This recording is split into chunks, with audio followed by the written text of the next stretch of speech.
Hey everyone, my name is Danielle Perry and I'm the host of Breakthrough Conversations, and I want to thank you so much for taking the time to tune into this episode today. And if you're not quite familiar with this podcast, it's a podcast where I interview people of all ages and they share a bit of their story about how God has helped them to overcome a difficult challenge or situation in their lives.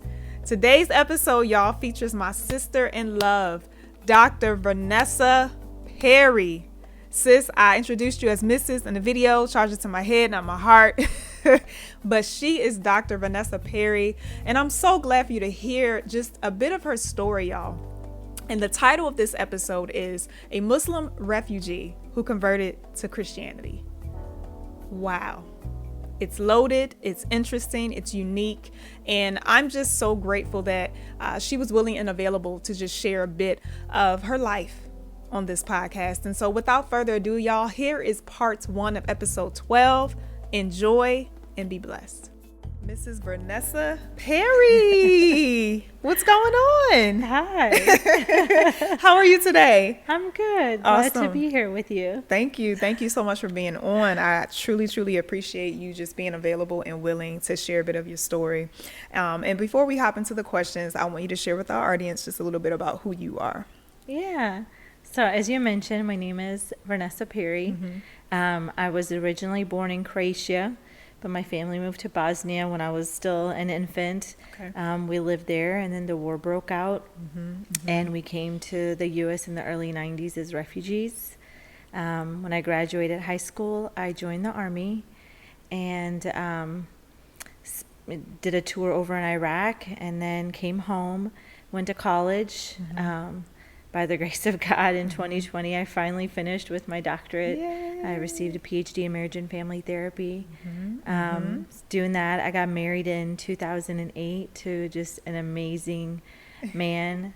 We have 3 kids, 9, 10, and 13. Whew. So life is busy and full. Yes, absolutely. Wow. So you covered in a very small snippet just your life, right? Just where you were born up into where you are to this point.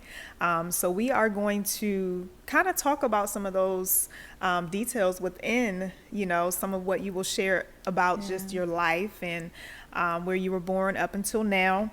And the first question that I have for you is just about your childhood. Talk about how many siblings you have and just anything you want to share just about your childhood in general. Yeah. So growing up in Bosnia, I had a little brother. He's 3 years younger than me. I would later get a sister, but she was born here in America. So growing up, I just had my little brother, and we spent a lot of time together. We were really close. And when he was, right before he turned 1 and I was 4, my father was killed in a car accident. And so my mom was a widow at a very young age. She was in her early 20s. Wow. Like 21, 22 years old.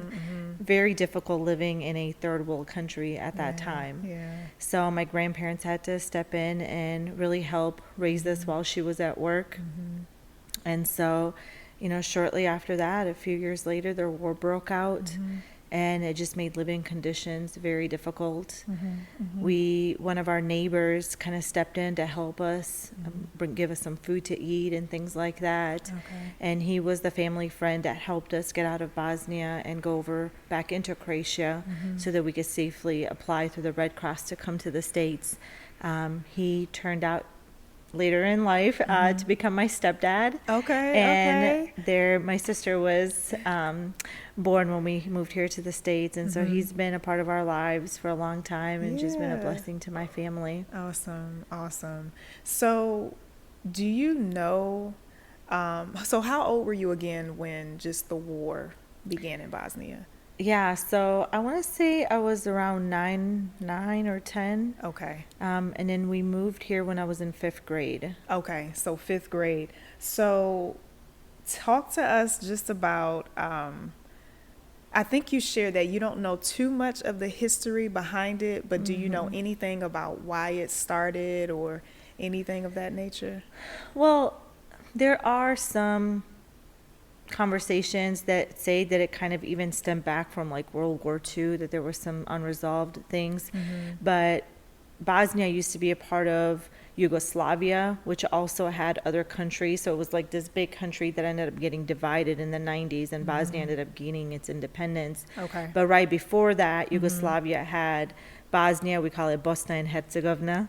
So it was Okay. like Bosnia, Slovenia, Kosovo, and there's Croatia. So there's like all these countries that were within this one country, and then they split up.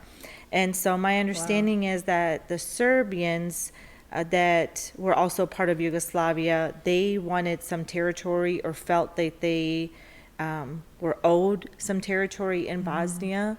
And so that's kind of how the war started. Wow. And it displaced a lot of people, and a lot of people lost their lives. Wow. Okay.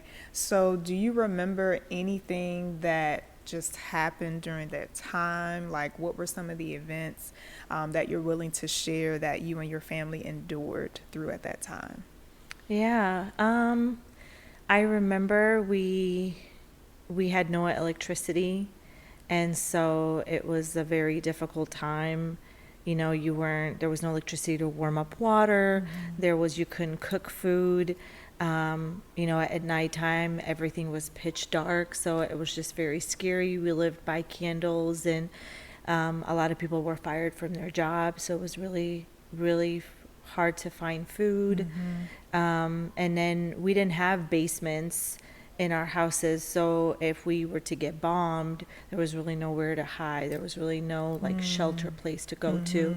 So there were definitely times where the bombs would fall and they were very close, and like I remember one time the window shattered, and the sirens, we would be in school and the sirens would go off, kind of like they do here, like you know how monthly they test like the tornado sirens.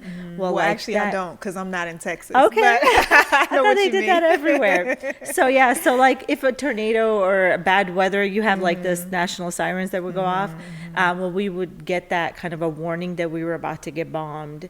And I would remember being in school and the teachers were like, run home. And my school wasn't very close to where I lived, because my mom enrolled us in school that was closer to my grandmother's house, and she took care of us while my mom worked, because we only went to school 4 hours a day. So when we would finish school, I would just go to my grandmother's. So when the alarms would go off, they would say, run home. And so I just remember like running, and the sirens would be going on. You see all the chaos around you. Wow. So it was really, really scary. I remember soldiers breaking into our house, and because my father was deceased, my mother had at that point she didn't get rid of his like clothes and stuff like that. They were still hanging in the closet, and so they would come and like, where is he? Thinking he was hiding and not wanting to fight in the war, and they didn't believe her when she would tell him that he died. Yeah. So there was a lot of things like that. My little cousin was blown up by a bomb. We lost family members, and just a lot of trauma. Neighbors turning on neighbors, and people. There was a lot of civilians that got a hold of weapons, and so there was just a lot of terror. Absolutely. Now, how long did that last before you guys, came to America eventually? How long did you endure that period? A couple of years. Wow. Yeah. Wow. All right. Now, it's interesting because we're having this conversation. You shared some things with me outside of this, but you're sharing new things with me. So I'm just taking it in and processing as you're sharing. So it's definitely like, wow. So something else that you've shared with me is that as a child, your religious beliefs, you were a Muslim, because that's what your family was as well. So talk a little bit about that. Yeah. So, I mean, that's all we knew. In the city where I lived, Banja Luka, we didn't even have a church. I mean, it was all mosques. And so I just remember that mom would come like at that tower, and it would sound like he was singing, but it was like 5 times a day. He would go up to the tower and say the prayers, and the devout Muslims would, get on their knees and pray. But our city was definitely, because it was in Europe, it's not, a lot of people assume that it's kind of like what you see in the movies in Middle East, but it wasn't quite like that. You didn't have a lot of people necessarily getting on the floor and praying during those times, but it was still considered a Muslim country. Okay. Definitely a Muslim city. Yeah. And so I remember just growing up to that. It was just normal. My my parents didn't go to the mosque, so I didn't Okay. really have experience of going to the mosque, but they did celebrate the different traditions. So like Ramadan. Ramadan was always an exciting time for us as kids because we Okay. always got cash. Okay. Like instead, you know, like how you guys get Christmas presents, we got cash. So Okay. all the kids are excited to get cash, right? And then there was always if it was the fasting Ramadan, at the end of the fasting, there would always be a huge feast where friends and family came over. So it was always, I guess, at that point, looking back, it was always a fun time for me. Gotcha. My mom, she didn't really read the Quran to us. My grandmother didn't either.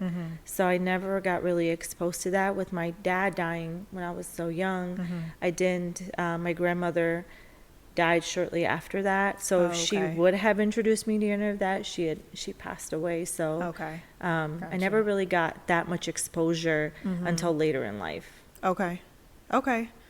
So until later in life is when you became more exposed, and we'll get to that. So you said around 9 or 10 is when you became a refugee. So just talk about just that journey from Bosnia to America. I mean, yeah, just talk about that. Well, it was surreal. I remember I was so excited when we found out we were going to be moving. I remember as a kid, you know, where my friends and I would stand like on the corner. We would pretend we were speaking another language. And, you know, we would speak gibberish. And so when we found out, I was really excited, and I was giving away my things because we couldn't really take anything with us. And but the night before, it's when it really hit me. I might never see my grandparents again. I might never see my aunties and my cousins again. And I remember going to the bus stop, and I was really close to my grandfather. We called him Bubby. He kind of stepped in since my dad wasn't there. And I remember he would come home from work every day with some sort of a gift, some sort of a snack, something, you know, a piece of candy or just something. So he was just very, very dear towards me.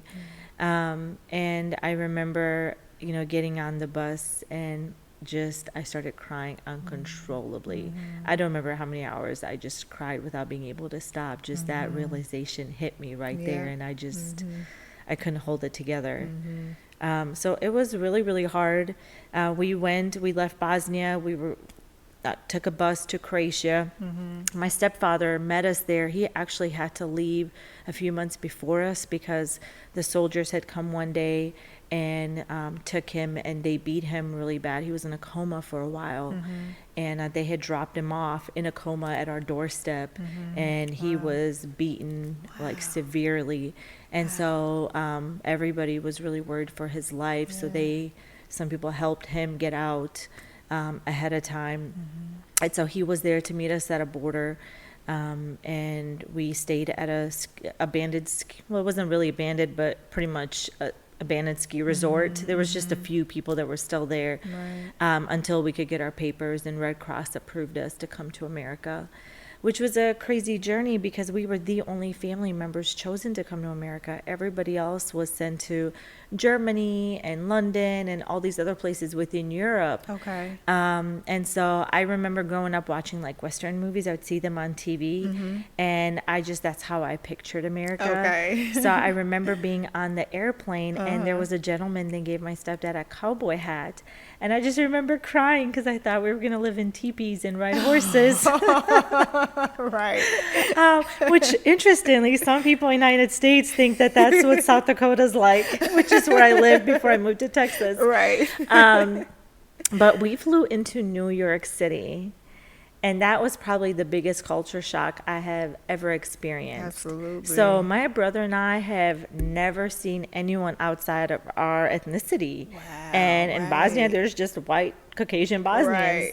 So I remember looking around the airport, and there were people from the Middle East. There were people from India. They were African Americans, Hispanics. I mean, there were so many different ethnicities at the New York airport. And we had to, because we came in at the very last flight, we had to stay at a hotel, so we had to get a taxi, and then stay at the hotel. And I just remember driving, in New York City and just seeing all the different kinds of people. Yeah. It was just, I mean, it was insane. I can imagine. And then the following morning we got on a plane and flew to South Dakota. That's where the Red Cross placed us. Okay. We were the very first Bosnian family in Sioux Falls, South Dakota. Wow. So we did not speak any English. There were no interpreters. It was it was a year where they had a lot of snow. We came in December. So I remember getting there and not having a car, and we had to figure everything out. But we had to walk everywhere in the snow, and it was freezing.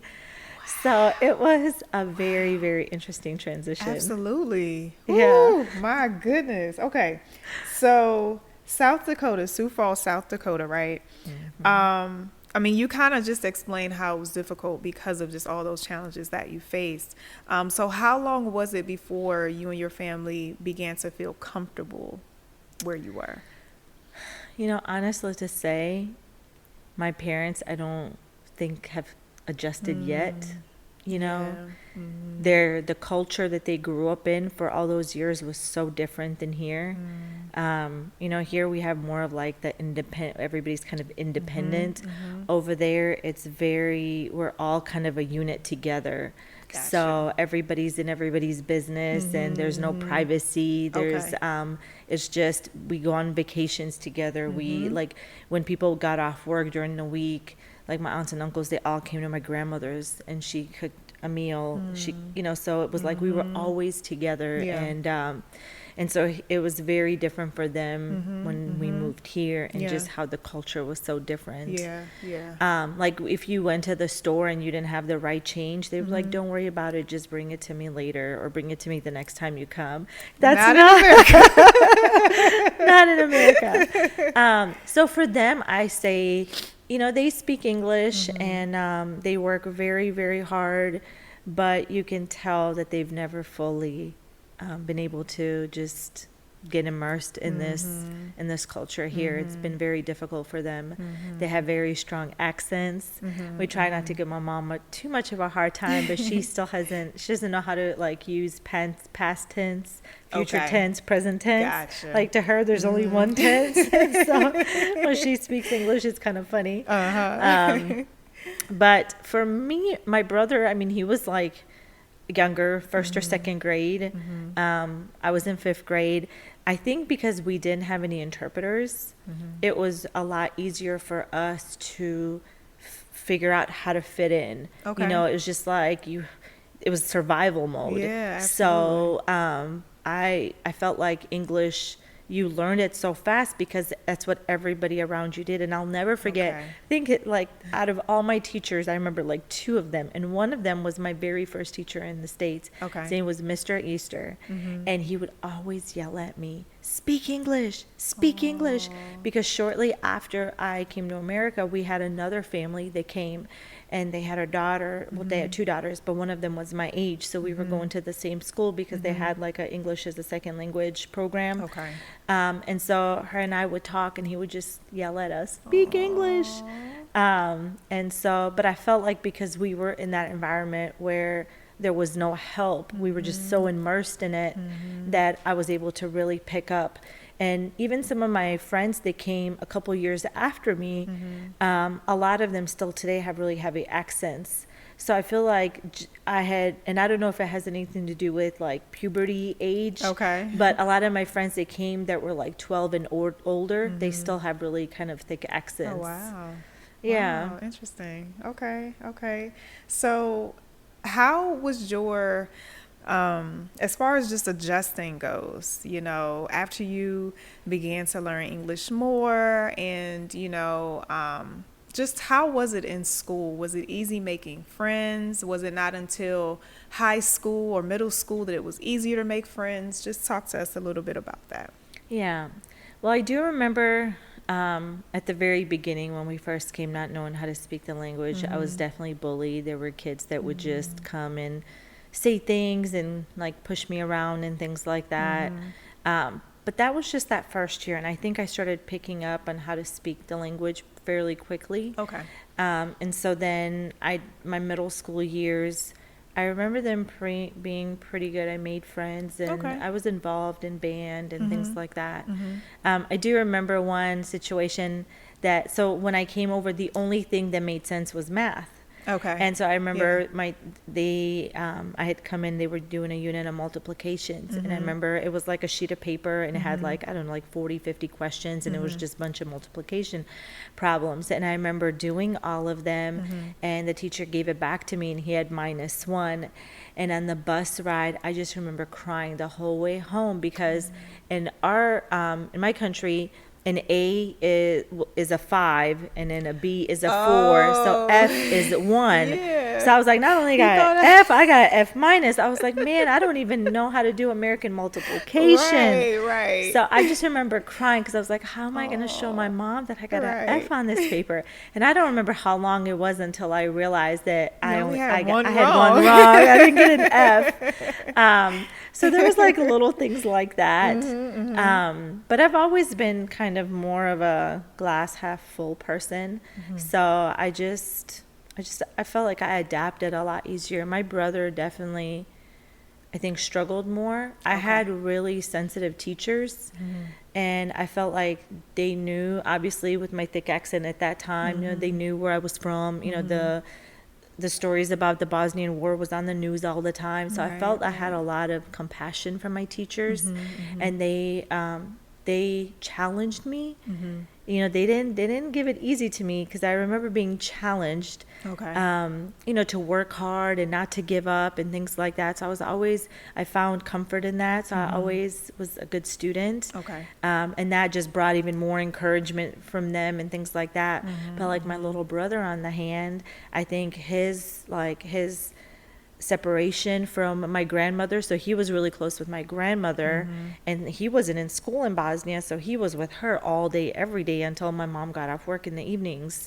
So and so I know that he was struggling with that. And then we were in a new place and just starting school for the first time, not knowing the language, and I think he acted out more behaviorally, and there really wasn't a whole lot of grace for that.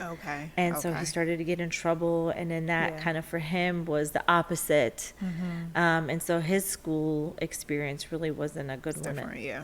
Very different than mine. So it's interesting just how impactful a teacher can be. Absolutely. And that's a whole nother podcast episode. Really, when just teachers in general and how the effects on children. So you graduate high school, and was it at that point that you decided to enter into the Army, or was it sometime after that? So before I graduated half a year early. And so I was kind of figuring out what I wanted to do. I was always interested in traveling. And so there was, at our school, the people would come like from the Army and the Navy, and they would talk about what they had to offer. And I remember listening to the gentleman from the Army, and I was like, in my mind, I felt like it checked off all these different boxes. I'm like, okay, I can travel. Maybe I can be stationed in Europe, so I can be close to my family. Gotcha. And I think in my heart too, there was this piece of America gave my family a home, and there was always this like I wanted to pay back, but not quite knowing how do I return the favor, because I have like aunts. Like one of my aunts, my mom's sisters, who lived in Germany. That's where they moved during the war. Well, Germany gave them like a cap of 5 years. So it's like after 5 years, they're like, you have to find a new home. And so there were a lot of people that went to different countries, but then were like kicked out of those countries, you know. And that was after 5 years, we were able to become citizens. We were able to take the test and become citizens. And so I just remember, the trauma that caused for my aunt and her family. Absolutely. And thankfully, we were able to sponsor them, and they moved to the States. And live here. But so I think that was just another way for me to be like, okay, this is my way to say thank you. And so my mom was a little bit hesitant, but she could see that I was really really serious about it. And so when I finished, I ended up leaving. So I left before at my graduation. So I didn't do prom or graduation or anything like that, since I graduated a little bit earlier than everybody else. Gotcha. And I actually have my 20-year high school reunion next month. Oh, right. Uh-huh. So I'm looking forward to going and seeing some of the people I went to school with. Absolutely. Absolutely. So you graduated school early. So how were you when you entered into the Army? I was 17 when I signed the papers. Okay. And I think I had to be 18 before I left. So I was 18. Okay. So you are in the Army, because I was going to ask what inspired that decision, but you pretty much covered that. Just talk a little bit about some of your experiences in the Army, and also how long were you in the Army? Mm-hmm. Well, like I said, one of the things that I wanted to do was to be stationed in Europe, so I could be close to my family. So I was stationed in Germany, and at that time they had a few different positions available. It was like mechanic, cook, and something else. And so here I am, 18 years old, and I'm like, well, being a cook sounds kind of good. I can learn how to cook, right. and one day be a good wife and all those things. So I joined as a cook. Okay. Went to Germany, and I lived right outside of Frankfurt in Hanau. Okay. And really just enjoyed being there. We were really busy, so I didn't get a chance to really go and explore Europe the way I had hoped to. But after being there for about a month, we did some training in Poland. Okay. And so that was really cool, because Polish, they speak, their language is not like Bosnian, but there's definitely some similarity. Okay. So I can kind of pick up on what the conversation is about. Gotcha. And so that was kind of interesting. And so just getting to kind of see that culture and get the support from the Polish people. And then, so while I was there, I kind of did some working on cooking, but then I was also kind of started being an interpreter, because after being there for a couple weeks, I was able to like pick up on their language, and then they used me to talk between their soldiers and our soldiers as well. Okay. And so we came back from that training, and life was just really busy. We were doing a lot of training and just a lot of different things on base. And then President Bush declared war in 2003. So I was still in Germany at that point. Okay. I remember right after he declared war, like a couple days later, they set up a meeting, and they said, you guys have to get your affairs in order. We're leaving. And I can't remember, it was either 1 week or 2 weeks that they gave us, because a lot of people had children. And some of the couples were both in the military together, so they were both getting deployed. And and then there was a lot of single moms with little kids. And so they had to find what to do with their children. So they gave us a little bit of a notice. And so I just remember packing my stuff, and we had to pack everything up, and it was just surreal. Yeah. I was just like, I couldn't picture myself going to Iraq. So we ended up flying. We flew into Kuwait. We had a base set up there, and that was a surreal experience. Being out in the sand in the desert. Absolutely. Experiencing a sandstorm and things like that. And then we were an Apache and Black Hawk attack unit.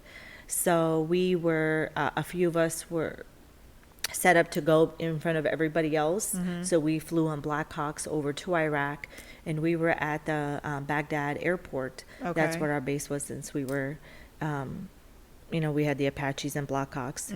So we, so a few of us flew, and I just remember flying from Iraq or from Kuwait to Iraq. And again, it was just flying over desert. Yeah. And I remember we would fly, and then out of nowhere you'll see like a little sand hut, and there may be a little child playing outside.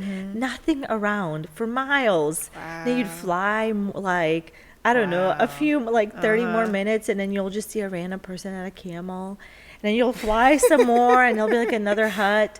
So it was like, wow, you know, how much we take for granted where we live. Absolutely. And then we flew into Iraq, and Iraq is beautiful, you know, palm trees, beautiful homes, obviously some of Saddam's and some of his people's, you know, the castles, the homes that they lived in. I mean, just stunning, just beautiful, you know, marble and gold. And, I mean, just beautiful, beautiful. So we got to Baghdad and set up camp. Everybody else came a couple days later because they went, came in Humvees and 5-ton trucks. And we set up shop, and we just started doing the things that we were supposed to do there.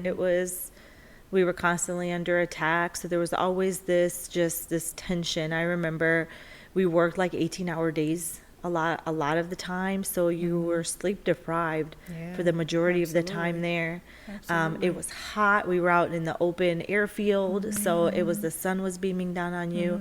I remember having to pull like guard duty. We had this so while I was in Baghdad, we ended up having cooks from India.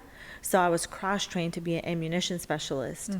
So there was a group of us, I think it was like 5 or 6 of us. So we guarded all the, like the missiles, the bullets, the C4, like any type of ammunition, we guarded it, and we would be the ones to distribute it. So whenever a Black Hawk or an Apache had to go and do missions, we would like load them up with like the missiles and rockets and unload them when they came back. And so we did all that kind of stuff, and so that was just kind of interesting, doing that whole different kind of job, being there. But I remember one time having to pull guard duty, and there was this huge like sand dune, and I had to go out all the way around there. And I remember I was by myself. It was like 2 or 3 o'clock in the morning. It's pitch dark because you can't have light on. You can't, so the enemy doesn't isn't able to kind of target us.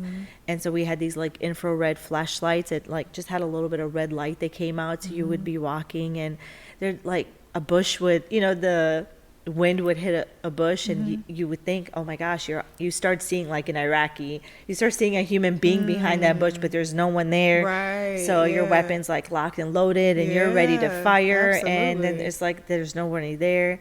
So I just remember it was just, there were a lot of very scary times. One time I was attacked by a dog. I was on my way to do guard duty, and there was a stray dog that typically I had seen him before, petted him before, but because I had my uniform on, it triggered something in him, and he attacked me. What I didn't realize is that until later is that they said that some of the Marines were abusing some of the animals, just out of anger that they were there and different things. And so then him seeing me in my uniform triggered that. And so it was surreal. That was definitely the time where I really sought Islam more than ever. I was in a Muslim country, and there was I just felt like this connection to try to really pursue my religion. Obviously, I just felt like I needed some sort of protection, outside of having my M16. And so I even veiled myself for a few weeks while I was there. And then just kind of felt like it wasn't very safe for me to do that. But interestingly, we had hired an outside company to come in and do some work for us. And I was listening to some Iraqi music because it had some similarity of like Bosnian music. And so even though the language is very, very different, but anyways, this gentleman walks up to me. He was like, "Why are you listening to that?" And so I told him, I said, "Well, I'm from Bosnia," and I'm like, "This music is a little bit similar." And he was like, hold on 1 second. So he left and came back with an older gentleman. And so the gentleman asked me, he said, "You're from Bosnia?" And I said, "Yeah." And he starts speaking Bosnian to me. And I was like, okay. So it turns out that he actually went to college in Bosnia as a young man. And met a girl there, fell in love, married her, and moved her to Iraq. So he always spoke fluent Bosnian, being married to her. And so then he went home and told her, so she would make little treats for me and things like that, and he would bring it so that I had some sense of comfort from absolutely. home. So there were little things that were just kind of, I would have never expected. Right. President Bush came for Thanksgiving in 2003, right after we got there, and a few of us cooks were chosen to cook for him. Oh, wow. So that was a very rare experience. Meeting him in person and being able to treat him to Thanksgiving dinner. But yeah, it was very interesting. It's not every day I just felt like it was surreal. There were definitely times where God showed me later in life when I got saved things that he protected me from back then. We had a IUD that came in, and it was like right where all the ammunition was, but it never went off. It was like a dud. Wow. Had it gone off, it would like blown up like the entire airport and all of us in it. There was like another situation where I had to, there was a group of gentlemen, there was 5 or 6 of them, Iraqi men, that were asked to fix something on base. And they had me guard them. So here I am, little old me with, 18 or 19-year-old kid at this time, with an M16. And so you have 6 or 7 men that you're guarding. I felt like they could have overpowered me in any second. But things like that, I look back and I see that God's hand was there protecting me even then. Absolutely. So. Wow. Okay. So how long did you serve in the Army? So I ended up getting out right after my tour in Iraq. Okay. I had experienced a lot of different things over there that created some PTSD and some other things, and so I was able to get out on honorable discharge. Okay. All right. So that was my follow-up question for you, and that was just you talking a little bit about just that PTSD experience. I know I have an uncle who served in the Army, and I think he served around or in the Vietnam War. And I believe that he suffered from PTSD. And I remember he shared it kind of like, he said it really quickly. But when he said it, in my mind, I'm like, oh my gosh, what was that like? So just talk a little bit about that. Whatever you're willing to share, just talk a little bit about that and what that was like for you. Yeah, so I ended up literally getting out right outside of Iraq. I went home on R&R, and which was kind of like a little rest. I had gone through a very bad experience there, and they said, you know what, this was after being there for a year. They're like, why don't you go ahead and take a week of R&R, which they were trying to give everybody. At the very beginning, they were giving it mostly to men that were married, and if they had pregnant wives, things like that, if for a newborn and stuff like that. So a lot of like the married people got their R&R first. Okay. So we're a year in now, and now it's kind of trickling down to letting just kind of the single people get a break, because it's very hard to be in that type of a high stress environment with a lack of sleep and consistently day in, day out. And so when I went on R&R, my mom made me see a psychiatrist because she could see that I was just jumpy all the time. I couldn't sleep. There was just a lot of things that she was noticing. And so when I went to see the psychiatrist, he was like, you can't go back. He was like, this is really bad. You can't go back. Wow. And so he ended up calling some people that he knew. He was he was like a retired, I think, Air Force general or somebody who had retired in the military. Right. So he had experience of what that world looks like. And so he made some phone calls, and he was like, wait to hear back from me. I'm going to email certain individuals. So I ended up getting contact information from Germany saying, hey, we got this information from your doctor. We need you to fly back to Germany so we can go ahead and process your discharge. So a couple of weeks later, I flew back to Germany, and I had to go through the process, got out, and then came right back home. But there was never really an exit counseling session or exit session. Hey, you're leaving this. So, I was out for a couple of weeks, at home, and then I was just discharged. So there was no transition of how do you transition from that environment back to reality. That's right.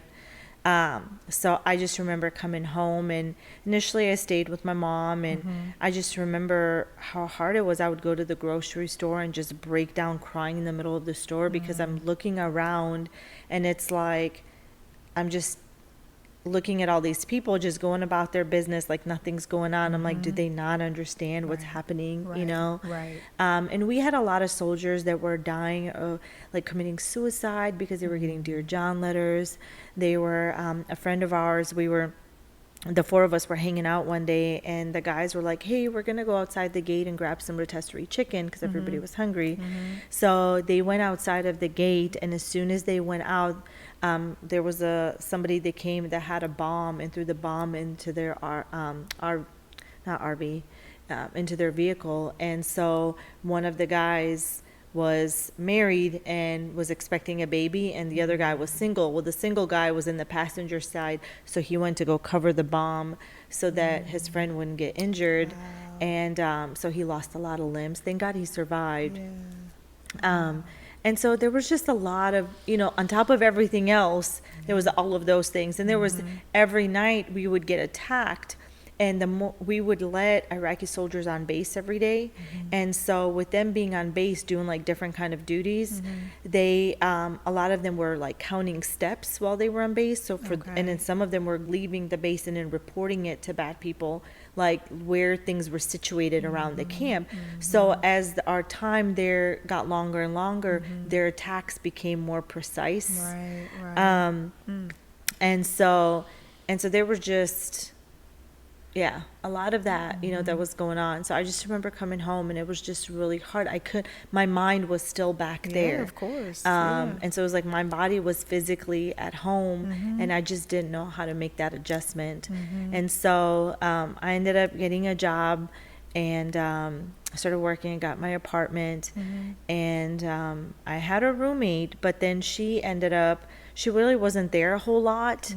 And that made things really, really difficult for me, because at night is kind of when it was the worst. During the day, it was kind of like I would always feel like someone was following me or things like that. But at night is when it would just be really bad. I had this intense feeling that someone was out to get me, like someone was out to kill me. And so I would have to, I would put like a couch in front of my my patio doors, and like a chair in front of my front door. And I would just have these like reoccurring nightmares of certain things that I was exposed to. And I would wake up and I would feel this immense like presence of this like dark figure in my room. And there were even nights where I felt like it was choking me and I couldn't breathe. And I remember praying to Allah at the time, like just to let me die, because the fear was just it was too much to handle. And I remember going to the VA to get help, and I was seeing a psychiatrist there, and he was like, there's nothing we can do for this. And they just gave me a bunch of medication to like numb it, but nothing to take care of it. And so I just felt very lost and very hopeless at that time. Like I said earlier, I was always kind of that half glass full person. So even though as hopeless as I was feeling, I was still kind of like holding on to something. I didn't know quite what it was. I just knew that premature death wasn't for me, and so that's kind of how it was coming back. It was very hard. I tried to get some counseling, and the VA just kept prescribing more medications to kind of soothe those different things. I ended up developing panic disorder. And so it ran completely random, where I would get a severe panic attack, and it felt like I was having a heart attack, and I would rush to the emergency room, and I had many emergency room visits for them to just say, it's okay, nothing's wrong. And so it was a very, very difficult struggle coming back. It was very hard to readjust, and I don't know if it's because of the things we were exposed to Iraq, or all the vaccines, like we had to get the anthrax and all that stuff put in us. But I started, my health deteriorated very, very quickly coming back. I started losing my eyesight. I had to get like LASIK eye surgery. I developed narcolepsy, where I would just start like falling asleep. Like I would be talking to somebody and just fall asleep and start snoring. So there was a lot, like my health really declined. I developed autoimmune issues. And just everything like just took a toll on me. And then on top of that, you know, the nightmares, not being able to sleep, and the fear, just all of it really took a toll. Wow. So how long would you say that lasted? I came back in 2004. So I would say probably 3 years. 3 years. Wow. So at what point did your experience with PTSD eventually lead you to seeking God?